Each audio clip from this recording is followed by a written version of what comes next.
Daar is 'n ou legende wat lui dat 4 engele God dopgehou het terwyl hy besig was om die heelal te skep. Die eerste een het hom gevra: "Hoe doen jy dit, Here?" Hy was die vader van die wetenskaplikes.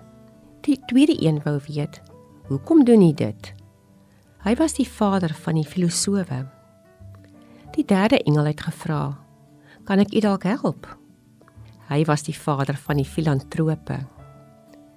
Die vierde een se vraag was: "Wat is die waarde daarvan?" Hy was die eerste beleggingskonsultant. Daar was ook 'n vyfde engel. Hy het in stille ekstase na die grootheid van God se skepingswerk gekyk sonder 'n woord. En toe het hy spontaan begin hande klap. Hy was die naaste aan God se hart. Dit het my laat dink aan Stefan Joubert se artikel in Leef, waarin hy skryf: God is met sy groot krag rustig aan die stuur van sake in die heelal. Daar is geen noodplanne in die hemel om al die probleme hier op aarde die hoof te bied nie.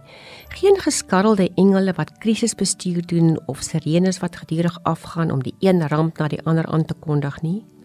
God se wil is onophoudelike vreugde en feesvieringe en presies dit gebeur in die ewige hoofkwartier.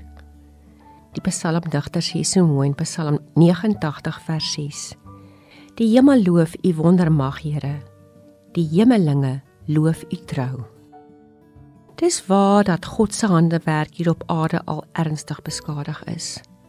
Nogtans is daar eindelose bewyse dat hier tussen ons van God se oneindige mooi skepinge is, wanneer ons doelbewus ons oë oopmaak en verby die vanselfsprekende kyk, die wonderwerke in en om ons raak sien. Dink vandag, wat is die mooi in jou lewe? Die mooi wat om jou leef, wat in jou blom, die mooi wat in ander groei? Fokus vandag met lof in jou hart op dit wat goed is, dit wat reg is, dit wat mooi is. Jy mag dalk vind dat jou hart op 'n vrolike manier rondloop, dat jou hart sing. Kom ons bid. O Heilige Here, ek erken vandag dat ek nie 'n goeie hemelse koorsinger is nie.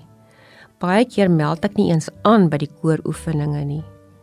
Dis dan wanneer ek net die nie reg dinge om my sien, die droogmaak goed in myself en ander raak sien, en die wonder van u skoonheid hier reg tussen ons miskyk, mishoor, misleef.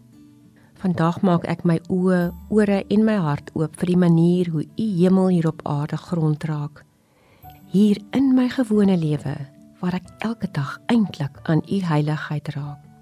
Ag Here, hoor vandag my vals gesing, wanneer ek met 'n opregte hart lof aan u bring. Amen.